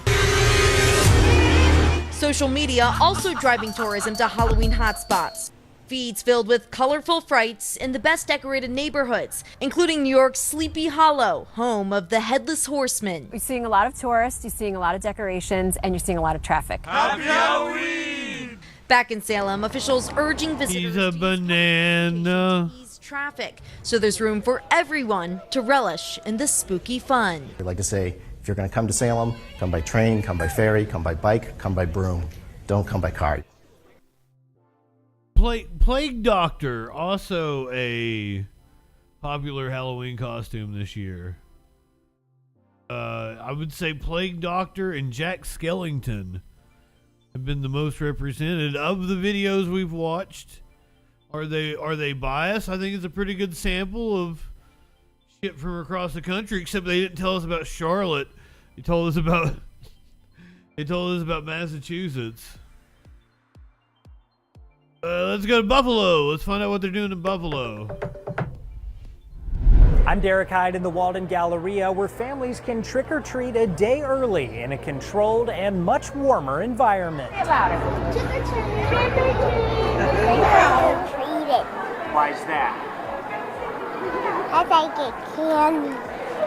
Hundreds of kids like 3-year-old Dominic Capozzi headed to the Walden Galleria for this year's Galleria of Treats. I've got a T-Rex. The American Cancer Society organized the event. For just a $5 donation, kids could fill their candy bags to the top. This is such a great experience for us because we get to be out in the community and we get to be around families, really spreading awareness. And plenty of costume kids couldn't resist an early taste of Halloween. This is yummy. Many of the parents I spoke to said celebrating Halloween. See, why didn't we get a story on the bar crawl? That would have been awesome, Snicks. Cold, wet, and overall spooky weather forecast. Well, they need to do something with the malls. Nasty out, and it's just easier here instead of running door to door. And safer, probably. Because of the weather, But I mean, the kids are pretty young, and this is a perfect opportunity for them to get their trick-or-treat. Over 16 vendors took part in handing out sweets and treats. Spider-Man is a popular costume. We're going to find out what the Wokes did to Spider-Man here in just a little bit. Dakoa Hogue with Mary Kay Cosmetics tells me this is one of her favorite days of the year. Oh, it's so much fun. I get to pass out candy to children and see their costumes, and I make a lot of people laugh, and I get to dress up too, so it's a win-win situation. He seems like fun. Scheduled from noon to 8 p.m. All proceeds benefit the American Cancer Society. Derek Hyde, 7 News, Cheektowaga. All right. I need to take a pee break. I'm gonna get my other cookie. When we come back, we're going to do the former witch. She says she is reformed. Now a Christian. She's gonna tell us how to have a Christian-y Halloween. Gonna talk about demonic spirits and curses. I think she's gonna be pretty batshit. So I'm very much looking forward to that. We're gonna watch a little bit of Joe Rogan. He and Elon Musk dressed up for Halloween. He shot a Cybertruck, and I got several animal videos that are Halloween related. So just give me like 1 minute. I'll be right back. We live in turbulent times. The media is full of deception, conspiracy theories, and fake news.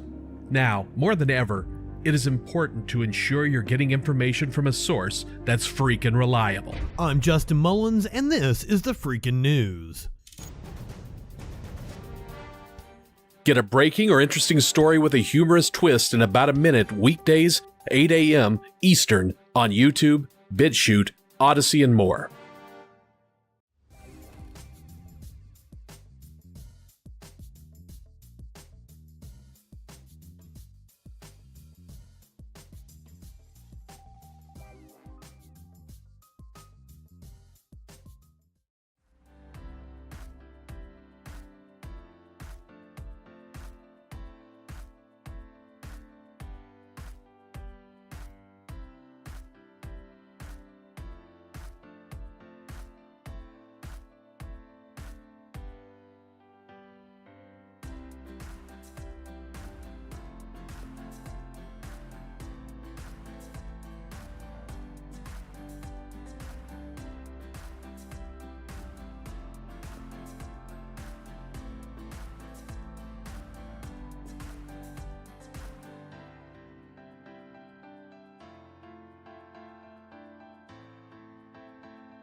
Hi, I'm Justin. Cut him off. I got it. Get to this. I can't wait. I want to hear from the reformed witch. Sharing her testimony about how demonic spirits can attach to your to your Halloween candy.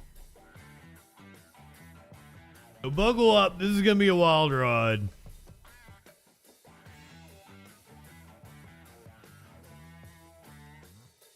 Hey everyone, this is Shelby Lindsay with Charisma News. I have a special story for you today from former witch Jenny Weaver. She will share her powerful testimony of being transformed from drug addiction and witchcraft and going to jail and how God is using her powerfully right now in worship in her core group movement. I couldn't do this on an empty stomach. I need my We cookie. talk about the spiritual danger behind Halloween, what parents need to know, and make sure that you stay tuned until the end for a prayer if you have participated in Halloween in the past.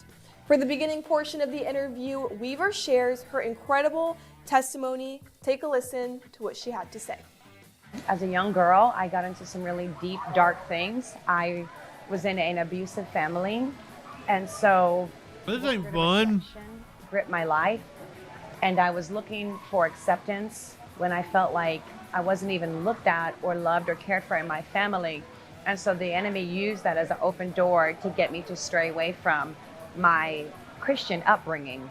I remember beginning to cut myself with razors, wanting to kill myself, but it was a lot of Religion preys on people at their lowest. and that opened the door for me to get involved with And it's disgusting. other girls who were doing that same thing. You know, most of the time you'll find that kids, young people, or even adults can link up and kind of be in that same vein. And so these girls were doing the same thing. They invited me to watch a movie called The Craft, which was about 4 witches, Wiccans, in high school, and they had all this power and were doing things. And I watched the movie, and I decided in myself, I want to do that. I want to pursue that. And I did. And so I began to look up the origins of Wiccan and witchcraft, and I just began to dive into that. For a while, I felt like, Wow. well, this is wonderful. You know, everything is a god. God's not the only god. The tree can be a god. The dog can be a god. Goddesses and all these deities. And even in my own self, I thought, and even I can be a god. And there is no one big higher power. And so I strayed far, and the enemy kept leading me darker and darker. And to the point where I remember living in a house with another witch, and we were doing spells, having parties, you know, getting in circles, calling on spirits to arise and come in us. We literally wanted them to come in us because we didn't think it was being possessed. We thought, Oh, that's sexual anarchy, ma'am. so we You would live take in drugs to sexual accomplish anarchy? that. And I remember it starting to get very scary. Sounds like a lot of fun, yes. Sleep. I went through like so much insomnia. I would hear scratching on the wall behind me. I would be sleeping. I would hear tapping, knocking, fingernails all over the wall. Lights would bust and break when we would walk through the house. So after that, I was just like, I'm done with this. And even though I put the craft down, my life was still so tormented. And I was doing a lot of drugs at that point. And it was just really, really Drugs are bad, okay. From that point, my life was in and out of jails, drug addicted to meth, heroin, homeless for a period of time, living in people's sheds in their backyard, just like a wild animal, literally insane in my mind. And then God rescued me, and he set me apart and literally delivered me, ripped all of that out in a moment. And it was amazing. So that's a little bit of my story. God is so merciful and gracious to meet us where we're at when we're living in darkness, and he can transform you no matter where you are. Where'd you come from? In a moment. In the Back next to the witch. portion of the interview, Weaver talked about the onslaught that is going on right now in the young generation. Now, Halloween is the holiday in America where law enforcement sees an uptick in crime that is honestly astronomical. One U.S. American professor Not astronomical. on Halloween, 50% of crime goes up. Now, this is in kidnappings, child abductions, and murder. Jenny Weaver. Wait. She said one professor in the U.S. did not cite what that professor was and said crime go up 50%. That's some Scott Steiner math. You take your 33 and a third chance minus my 25% chance, and you got an 8 and a third chance of winning. It talks about this and what you need to know about the onslaught on your children's generation. If you can get the young generation, you can get the world. And so what parents think is a one-day thing, it is not a one-day thing. It is only an open door that allows children, teens, and even adults Opening a portal to another world. allow this one day, and then later on you'll find that they'll then allow horoscopes, and then they'll allow horror movies and sorcery and witchcraft, and next thing you know they've got healing crystals instead of calling on the name of Jesus, and they've got sage instead of using the authority to tell demons to go. The authority. A mixture that has come in. The devil is not backing off the generation, he's increasing. And if anybody has news or This is fantastic. you don't even need me or a prophet to tell you that. That's blatant. The world can tell you that. So he's ramping up, and right now they say that during this time, in any state, police officers and the ambulance people, the EMS, they can tell you that is the day that they have the most kidnappings, child abductions, murders. For some reason that day, everybody is on high alert in the police industry. They know something's going down today. Why is that? And so for me, I feel like it's important that parents, we stop trying to be cool and well, I don't want my kid to miss out. Oh, you are not cool, ma'am. On demonic stuff. I surely do.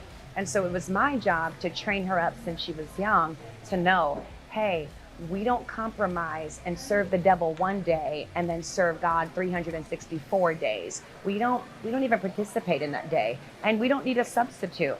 You know, Satanists don't have a substitute for Passover. They don't have a substitute for Easter or Resurrection Sunday, whatever people want to call it. They just count it like it's nothing to them. That's true, Why do Venus. Christians have to have a substitute for a day of the dead?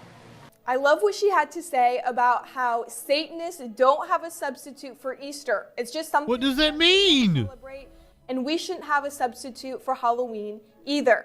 In the You have a substitute for a titty slap? A titty slap! The prayer that she was teaching, Come on now. and also the history behind Halloween and what you need to know about its deep, dark pagan. Ooh, this is what I want to hear. I don't want to hear a prayer. Samhain or Samhain, however people want to say it, is really where this is all came from. And it was a day where the people of the town believed that crossing over from summer into fall, that there was that one day where the veil, this veil that they believed held back the dead from people who were alive, that veil would be very, very thin, and you'd be able to cross through. And so they believed that the dead could arise during that time and come into their world. And so, I mean, that's where we get costumes from, because what people wanted to do, instead of these spirits acting revenge on them, they would disguise themselves to appear like they were one of the spirits. That's where costumes came from. And jack-o'-lanterns, that was... Is she pulling my leg? Is that true? You cut the face in those, and you put a light in them, the squashes and all that, so that the spirits would look or feel that faces were growling back at them, and it would push them back off of the house, so that these spirits, the dead, wouldn't come and do vengeance on their house. The same thing where they would leave out treats, or they felt like if they were kind enough to these evil spirits or whatever, that the spirits wouldn't come in and... You put out a jack-o'-lantern to repel Mitch McConnell. Dead. And so a lot of things that people go, it's so innocent, it's fine, but everything was to do with the dead, this evil, the god of death was supposed to be creating all this happenings, and it's just all steeped in demonic rituals. And for me, I can't find substitute Speaking of for demonic rituals, I don't need that. I'm a believer. And so we need to understand, you can't change Smokey. and people do that. They'll go, well, this is the holiday, but we're going to change it and make it a Christian holiday. You can't do that. Just like I cannot take a Ouija board and say, well, we're not going to talk to the dead on the Ouija board. Why don't we just talk to God on the Ouija board? No, now everybody would laugh at that, right? They would be like, no, that's foolish. Huh? And it's the same with Halloween. We need to have these hard conversations with our kids, and we need to be able to sit them down and just have that face-to-face and say, hey, this is a real realm. this is, you know, what's really going on. You can talk to whoever you want to on a Ouija board because it ain't fucking ain't a thing. You know, peer pressure is real. The kids. I do believe she's got vitiligo. Schools allow them to come and just participate in Halloween on that day, where schools. I didn't want to make mention of it. Come in and celebrate the birth of Jesus. I almost made a joke about, you know, birthday. They don't allow that. Her wanting to turn herself white and celebrate the Day of the Dead. That's crazy to me. So but I felt like that would be a little too much. Even I would want to cancel myself for that one. Is out to kill, steal, and destroy. He doesn't take a nap from that. So Since you brought it up, yes. We need to be the protectors of our family, and one way we can protect our family is say, we don't participate in these. The ghost came in or too much. Someone may be listening, watching, or reading, and they make, well, what do? I've already. I don't want to make fun of the way someone looks. I'm an ugly motherfucker. What I did with my family is we just repented. We said, God, we didn't know. We just clean us from this. We just wash us clean. Forgive us for any ignorance on our part. And now we close the door and we move forward in obedience to your word. And then we just close. Sounds horrible. And we just say, that's it. We're not participating anymore. I hope you've enjoyed this special. No, I have not. Well, thank you, Venus. I think I used to be. I think I used to be a lot cuter in my earlier days. I'm getting to be a weird old man who lives alone with his cats. That you should probably keep your kids away from. Good thing is I don't want to be around your fucking kids. I hate kids. Sparkles and I were eating at a Five Guys one time, and this woman was like, specifically to me, not to Sparkles, was like, hey, watch my kids while I go to the bathroom. And Sparkles about spit out her food. Like, who would look at you? And this is back when I had long hair and everything. Still had bandana. So, you know, wearing a band shirt. Looking all weird.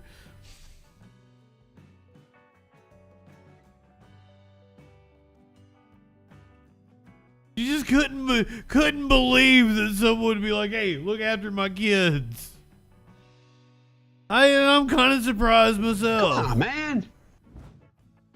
I wouldn't be able to tell you what band it was. She left 3 kids or left the kids? Even Sparkles chime in. It happened. It's a thing that happened. You have to show a content warning before playing Joe Rogan and Elon Musk. Rogan dropping a Halloween episode. How much does the Cybertruck weigh? It's about 7,000 pounds. Whoa. There's different versions, but 7,000 pounds. And it's like similar to, like it's a heavy truck. Like a Ford F-250 or something like that. Yeah. And it, because of all of the metal and the weight and everything like that, but with the engines that you have, it's still, the 0 to 60 is pretty bizarre, right? It's like 3.5 or something like that? We're aiming to get the 0 to 60 below 3 seconds. Below 3? Yes. Wow. For the, the beast mode version. You're going to see him shoot an arrow at the Cybertruck. Um, If you remember when he first unveiled it 5 years ago, he's dressed up like Jimmy Savile? Is that it? Jimmy Savile? I have no clue who either of them are, other than just Joe Rogan has a wig on. But when they first unveiled the Cybertruck 5 years ago, was it 2019? So it was 4 years ago. He threw a brick at it and it actually broke the fucking supposed bulletproof windows. So here we are 4 years later. We're trying to push the Cybertruck again. There's well, I don't want to give it all away right now, but there are 3 demonstrations. One of them people are aware of, which is emptying a Tommy gun into the side of the car, a shotgun, 45 and a 9mm, and no penetrations. Wow. No And penetration. That comes that way. describes your Can I life. try it with an arrow? Yeah, it'll be fine. You think so? I mean, I bet I can get a in crossbow might. I have a 90-pound compound bow that shoots 520 grain arrows at 300 feet per second with a I think an arrow, razor sharp broadhead. We could try right now if you want. I wish I had it with me. Um, I don't. Is it at your house or something? Yeah. Should we send someone to go get it? We could do the No. demo tonight. That would be interesting. Or are we not gonna get to see it? Back with an arrow sticking out of my car. I bet I could get in there. Okay, I'll bet you can't. Really? Yeah, I'll bet you $1. Damn. I'd like. Damn, I think wish if you have a crossbow that's with enough force, you might a crossbow. The thing about a might crossbow get is the through. bolt, even though it's very fast, it's not going to be nearly as heavy. You won't have as but many can grains. You can make a heavy crossbow bolt. You could, Yeah. yeah, but generally, crossbow bolts are considerably lighter. They're much smaller, and they're much faster. They're moving at like 400, 500 feet per second, easy. Yeah, I mean the thing that matters is kind of the.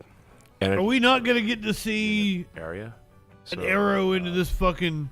So interesting, like a 9mm. Joe tries to shoot an arrow into the Cybertruck. That's what it's titled. The 45 is. Oh. Same, but the 45 actually is sick. We'll be right back.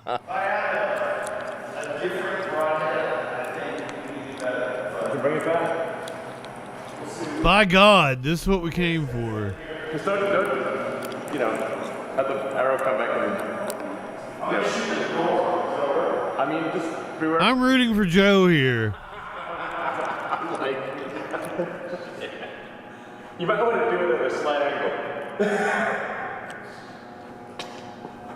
You don't fucking know shit, Elon. Shut the fuck up. Oh shit. Bogey.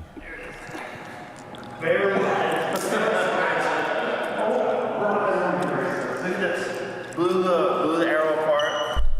Fuck, dude, you can't hit the microphone. That's why I don't want you up here. Flatten the tip of the arrow. Look at the tip of the broadhead. That's impressive. Hey, Wow. Wow. Well, now we know. Bogey.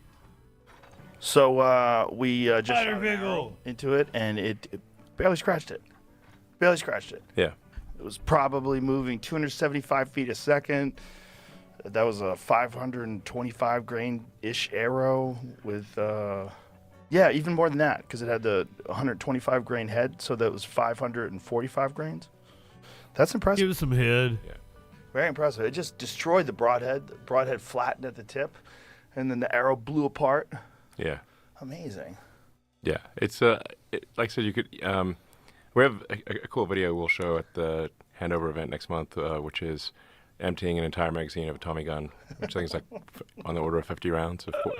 Yeah, I don't think video exists of that, or I guess it does. We just haven't seen it yet. And you built it like this just for fun? Well, I Essentially, mean, because it's cooler? I mean, because you can. Trucks are supposed to be tough, right? Yeah. So, is your truck? Is that even a truck? No, mine's definitely not. Exactly. And if I shot mine with my bow, it'd go right through it. 100%. 100%. So if you shoot any normal car, unlike in the movies where people hide behind car doors, a car door is basically very thin, mild steel. So if you shoot a gun at through like a regular truck, it'll go through both doors. So. When is this thing actually even going to be on the market? You can't hide behind a car door like they do in the movies. Mm. Way back in the day, dating myself, but the A-Team where they would way back in the day, flying everywhere and they'd be hiding behind the car door. Right. That doesn't work. But it does in a Cybertruck. I hate this dude.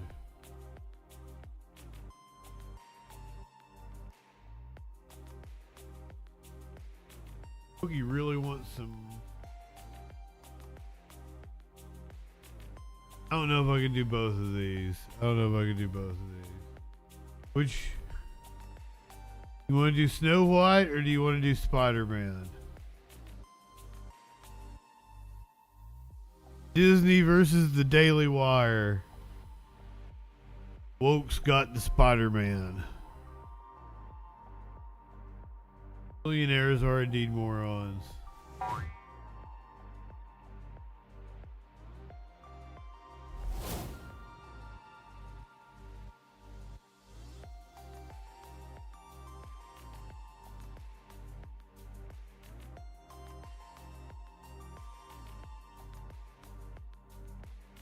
Pokey is being really needy right now.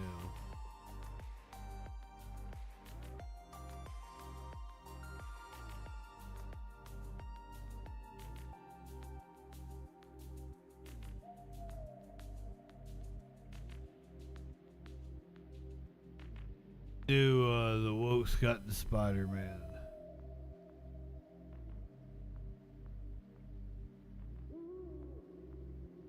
I've played the first one.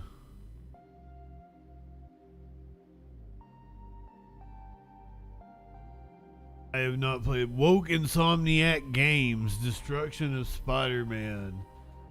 Some woman that's on the Blaze. Girlfriend's in Paris.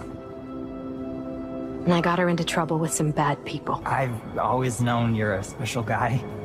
And I'm lucky you're my special guy. Aww. I love you. Apparently some spoiler alert. Spoiler alert. We're all aware that the entertainment industry, just as a whole, has been Lauren Chin by activist lunatics who are masquerading as creators and artists. And on this channel, we usually discuss how this relates to film and TV, but the truth is this is just as big of a problem, if not a bigger problem, in media like comic books and video games. Case in point, as an IP that exists not only in films, but also in comic books and video games, Spider-Man, sadly, has fallen prey to these woke zombies. I guess one of the biggest red flags for fans of Spider-Man was the replacement of Peter Parker with Miles Morales. And I do obviously want to say that as someone who is biracial and partly non-white herself, a character simply being mixed race or not white is not in and of itself a political statement or anything like that. Unless, of course... Okay, she's working for the Blaze. Is this in a TV studio made to look like a streamer's bedroom? Is that what we're seeing? It is perfectly lit. Of course, the creators of the character explicitly state that it is, which is exactly what happened here. As Radar Online reports, Marvel Comics editor-in-chief Axel Alonso said Miles Morales, the half-black, half-Hispanic heir apparent to the late Peter Parker, was partially inspired by President Barack Obama. The obvious question was, when you have an iconic figure of this importance die, who do you replace him with? We've got a president right now of mixed ethnicity, so why not one of the biggest superheroes in the world? Alonso said he and the powers that be at Marvel had been talking about this for a while, noting the first discussion of a biracial replacement for Peter Parker's character took place before the president was elected in November 2008. The artist who created Morales, Sarah Pichelli, said the new character's multicultural background could lead to more revelations in the future, including Spidey's sexuality. Maybe sooner or later, a black or gay or both hero will be considered something absolutely normal. You know, it's funny, since Miles Morales became a thing, I have seen fans of the comics complain that, wait a second, you guys are trying to diversity wash Spider-Man. Why are you doing that? To which people who are in favor of this diversity washing have said, no, we're not diversity washing. He just happens to be black and Hispanic. Why are you such a racist? And it's like, what are you talking about? The people in charge are actually going on record and saying this was done specifically for political, ideological purposes. Can we just take a second to appreciate the amount of gaslighting going on where these people say, yes, we are doing this because we are trying to influence. This is Lauren Chin. But also simultaneously, if you point that out and don't like it, we are going to call you a bigot. And now we have a lot more to talk about with the wokeness infecting the Spider-Man. The wokeness. Thank you to today's sponsor, Beam. Did you know that poor sleep can cause a whole range of health actively wokeness in the creation of Miles Morales as a character has also led to a wokeness in Miles Morales games and comics. The Miles Morales video game that came out in 2020 was filled with just outright political propaganda. For example, that Insomniac Games' new title takes current events into account town in an unambiguous way, paying tribute to the Black Lives Matter movement with a massive in-game mural that unlocks after you complete a line of side quests. And when you knock out all the quests, you receive the Uptown Pride suit, which is black and yellow, the colors associated with Black Lives Matter. It's not just racial politics that's included here, because of course we need to be intersectional. Okay. As you saw at the beginning of this video, one of these side quests in the Miles Morales Spider-Man game actually involves helping a classmate, a male classmate, propose to another male classmate. You're just a long ways away from when Spider-Man used to be about like delivering pizzas and stuff. But all right, that brings us to Marvel's Spider-Man 2, a game that was released less than a week ago. Now this game does feature Peter Parker as Spider-Man. It has Spider-Men, so it's Miles and Peter Parker. But as a fan, if you were hoping that Peter Parker being part of the game would mean less activism, or perhaps being more loyal to the original source material, which used to be about superheroes and not so much social justice, unfortunately, you would be very Is she a gamer? As we saw in that earlier clip, not only do we have lesbian Black Cat. My girlfriend's in Paris, and I got her into trouble with some bad people. Cool. It seems like the creators of this game are so committed to their gender ideology that they are willing to completely butcher these. I don't even think it's a gender ideology. I just think the personality type that's likely to be a woman superhero, and like maybe this is sexist of me. Like they just, I think they like pussy. They probably get them some dick every now. Like they swing both ways, but predominantly they're gonna like pussy. I don't ask me why. I like, you know, like you think of like softball coaches and women in the military. Like they can pull some fucking pussy. I don't. That's being stereotypical, I guess.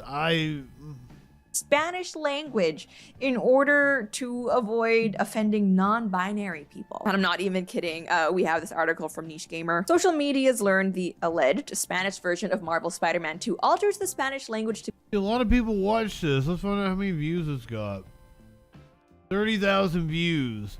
The channel's got 2 million subscribers. It's got 30,000 views. It's totally not that potent. Less than 1,000 likes.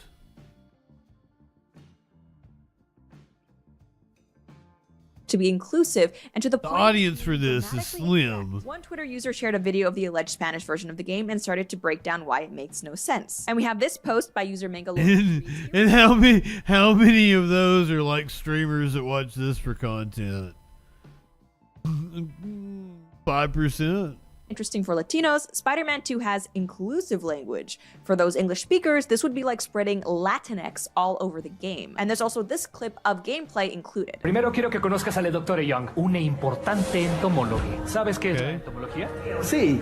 La doctora Young realiza una investigación genial con abejas. Now, as you can hear in that clip, the character says Doctore Young, which is anyone who's ever taken a semester of Spanish class, like yours truly will know, is not really a thing. But here, as someone on Twitter explains better than I can, in Spanish there's only masculine and feminine, doctor or doctora, un or una. So concerning the sentence featured in the game, doctor Young, entomólogo or entomóloga. But essentially what they seem to be Nix wants to throw down the ban hammer on Lauren they're Chin. trying to make the Spanish language gender neutral, which it is just not. The creators of this game are willing I don't blame you.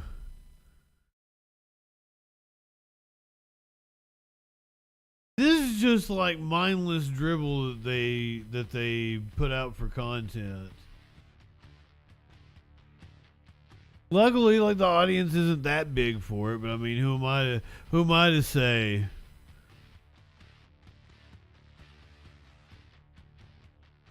All right, I've got several animal stories. Stick around for all of these. Check these bears.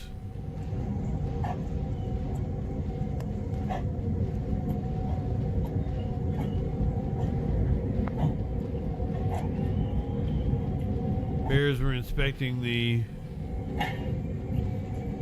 Halloween decorations. Get them a drink of water too.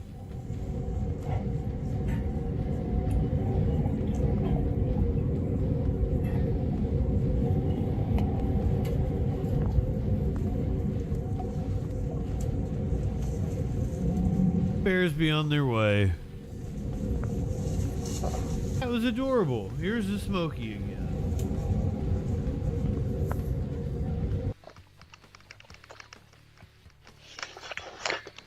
We get several bears.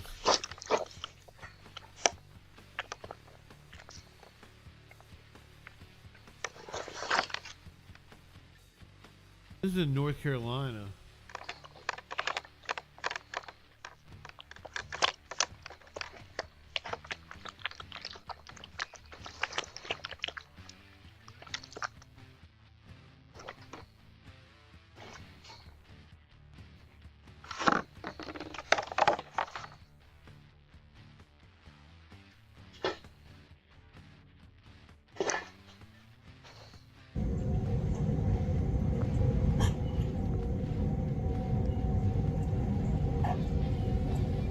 Snickerdoodles.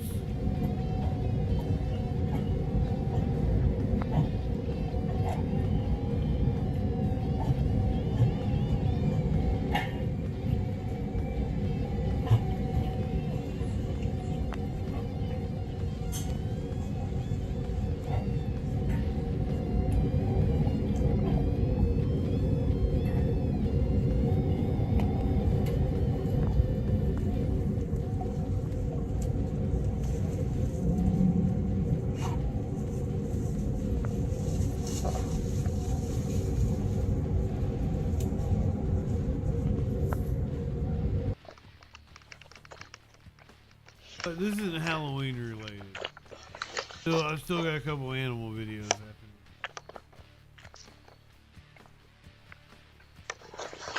I want to watch this because this is wild.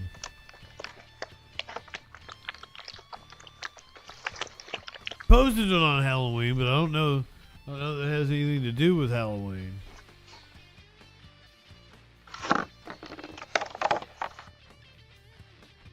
The cops pulled over a toddler.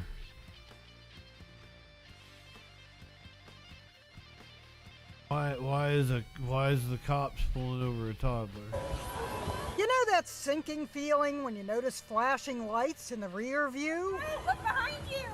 Well, maybe it's not quite so sinking when the driver's only 2. Thank you, Purgatorus. Asked her if she had a driver's license. At that point, she had her mouth full of toothbrush, so she wasn't too interested in talking. Yup, that's a toothbrush in Rose Fern's mouth. That's probably not good. It could choke on that toothbrush. So as not to scare Rose, Okarche, Oklahoma has a population of about 1,200 residents. But after this video posted by Police Chief Forrest Smith went viral, Why is the toddler on the run? the world now knows Okarche. She got pretty famous overnight. Relatives called the chief to come watch Rose test drive the pink convertible she got for her birthday. The chief likes to post funny moments on the department's Facebook. I got a call from a hysterical lady, and she sounded really shaken up that she had drove through a parking lot and seen this old man. He just looked disoriented to her. A dummy with a Halloween mask. Pickup. But Rose's story really got picked up. You didn't even give her a ticket for BWD, brushing while driving? I'm sure most parents would be excited for their kid to be brushing their teeth while driving. She's starting. She could have choked on that toothbrush. She had to brake suddenly. See, right like that. New York. They didn't even tell us why they pulled her over. What the fuck was up with that?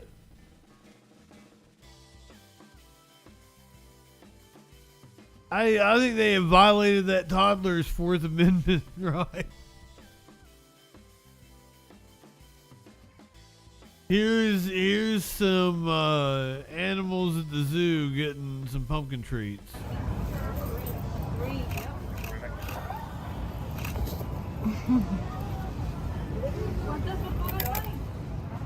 Probably Venus. Everything on the internet's staged.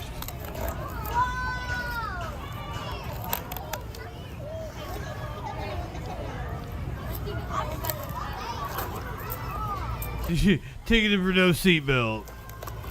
That way the ducks can come out. That's so cool. These turtles. I think they're turtles. Are these meerkats?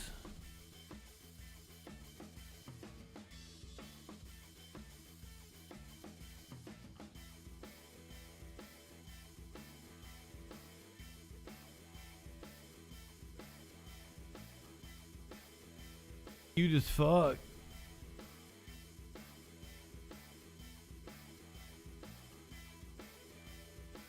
Well, I don't know. Like, there's a difference between a turtle and a tortoise, and there's other types of.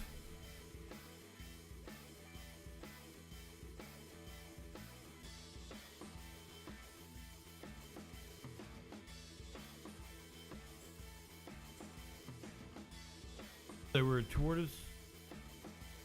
Cute as shit. How many turtles are there? Three. Yep.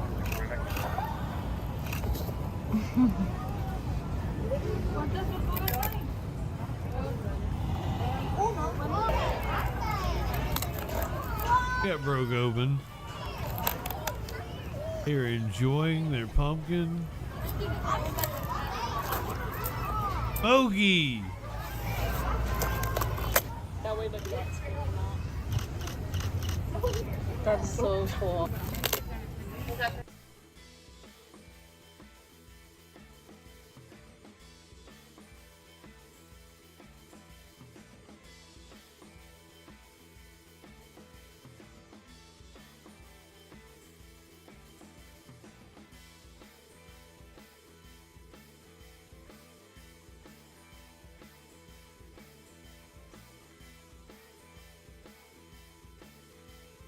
Look at that bear.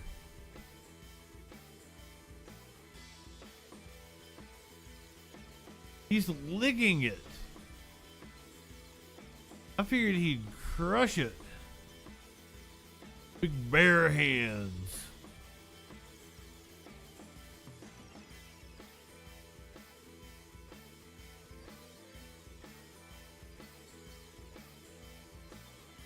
One more animal video here.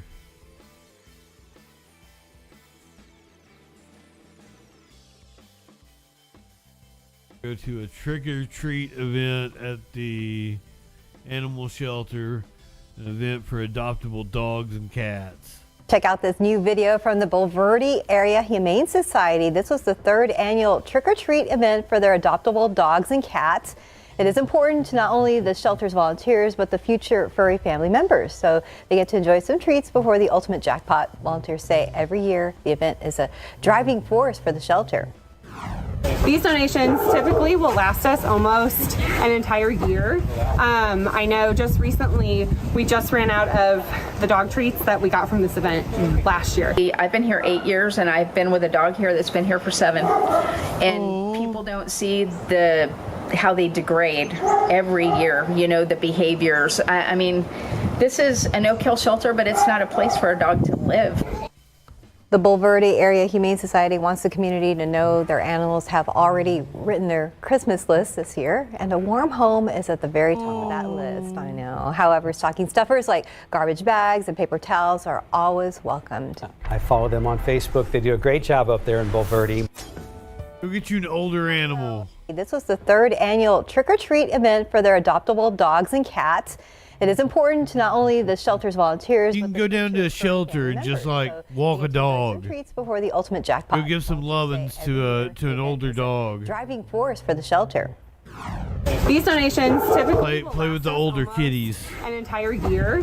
I know just recently we just ran out of the dog treats that we got from this event last year. I've been here 8 years and I've been with a dog here that's been here for 7.